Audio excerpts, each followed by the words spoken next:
Hello, I'm Donna Rodriguez. Welcome to the Kingston School Committee candidate interview. I want to take a moment to thank our candidate for participating in this interview and collaborating with PAC TV to bring this informational programming to residents and voters this election season. Let me explain the format. We'll be conducting a one-on-one interview-style Q&A format with each candidate, lasting for about 30 minutes. Responses will not be timed, and follow-up questions may be asked during this format. We aim to ask up to 4 questions, but that will depend on the length of responses, along with any follow-up discussion during this exchange. Candidates will be allowed to address anything not covered or that they would like to add clarification to at the end of the interview in their closing remarks. Let's get started with, what do you believe is the role of a school committee member, and what do you see as the priorities of the committee? That's a great question, Donna. Before getting into the race, I wasn't really clear on what the school committee member position entailed, but I did get a lot of information speaking to current members on the school committee and have a much better idea of what the role entails. Really, it's to be an advocate for the school, the faculty, the staff, and also for the children and the families. I think that's a very important thing, to make sure that everybody's voice is heard. And all of their concerns are presented to the school committee.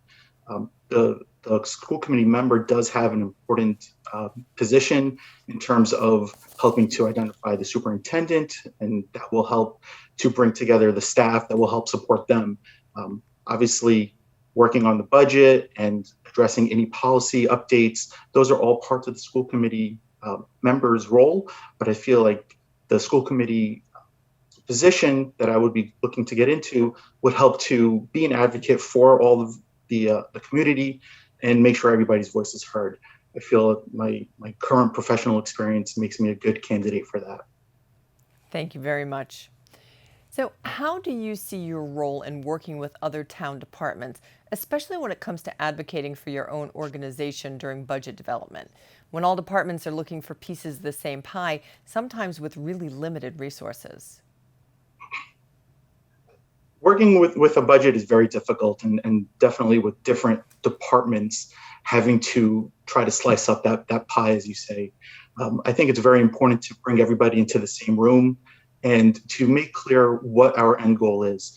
If everybody is aware of what each department's role is in the budget, what their slice is, essentially, we could talk about what is going to be needed to make some concessions from each department, because at the end of the day, we need to make sure that we're moving forward the full school, the school's goal of making sure that the children have all the resources they need, the faculty, and everybody that is affiliated with the school. I think that's very important, to make sure that everybody feels like they have a voice in terms of what they can offer, in terms of whether they need to give up a little bit on their end of the budget to make sure that everybody has the resources that they need. Thank you very much. Moving on, what do you believe is the biggest challenge facing our schools today, and how can the school committee help? I would say probably the biggest challenge probably is making sure that the budget is in line with the vision of the school. There's a lot of needs for the Kingston schools. From my experience in terms of following the school committee meetings, there's some aging infrastructure in the KES and KIS. I know those need to be addressed. So with a budget and having half of the town's taxes being applicable and applied to that school budget, I think everybody wants to know where this money is going, how we're spending it. So being clear and providing transparency to the community in terms of where this money is being spent, I think is a big challenge. We can't hide anything with the budget. We need to scrutinize it, and as I mentioned earlier, everybody needs to feel like they have a piece in bringing the whole school forward. In addition to the physical plant challenges that Kingston faces right now, what do you think some of the other challenges are that the schools are facing directly? I think, most recently with the lifting of the mask mandates, getting back to that sense of normalcy, I think has been a challenge. but also a lot of it's great to see a lot of the children thriving with, being able to, hop off the bus, not wearing masks, being, smiling and seeing everybody interacting with one another, at the school. It was a challenge for those few years, being masked, being away from one another. I know all of the children and a lot of families, there was a lot of mixed feelings about it, but I think we've come through. We're not, we're not through it all yet. I feel like we're at a great point right now. But I think that's a challenge, having that sense of normalcy again after 2 long years.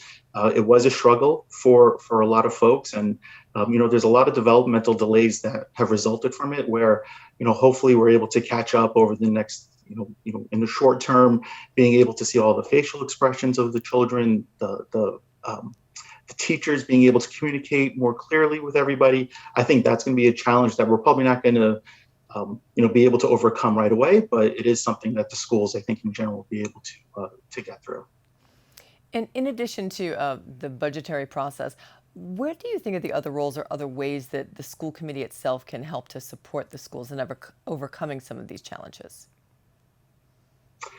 I think just being an advocate for the families and the parents that may see and experience how their children are interacting at home compared to what they're hearing at the schools. There's a lot of differences in the way that children interact at school when they're with their friends and with their teachers versus when they're at home. They might feel a little more restriction possibly. I feel like listening to the families, if there is any trouble at home, maybe they're not getting the support they need, being that voice for them, I feel is a big role of the school committee members. So we could be a forum for them to come. They could provide, their stories, and then we could take it back to the administration and see what resources we can provide, if there is anything that can be provided to those families. Thank you. Now, tell us a little bit about your thoughts about how the district and schools can encourage involvement and participation from families. I think it's tough to get involved by some families. I feel like as people try to be vocal and be more involved, there's a lot of scrutiny that comes along with that. It could be on social media. It could be, personally, there could be little groups, social groups, where folks may not be too keen on someone's views. I think, the way that maybe the school district could get more families involved is probably having more, family nights or volunteer opportunities. I know I have been a classroom volunteer where we've been asked to come in and be a parent for the day. I've volunteered at the library at the KES. So those are opportunities that are available. I think it just needs to be more advertised to the families of the students, and provide a little more information as to what they're trying to do and why we want the families to be more involved. I think the children, they especially love it when my son goes in and sees me in his classroom. He has a huge smile on his face, and all of his friends that know me from coaching them on soccer fields, they all have huge smiles. So I think being able to provide that type of environment for the children and letting the families know that, being a part of their education, doing crafts with them or just being a teacher's helper for the day, I think it'll make, a big difference and probably bring some more families in. Thank you. Now, many townspeople might think that money is the solution to improvement, but what significant improvements do you think can occur without money?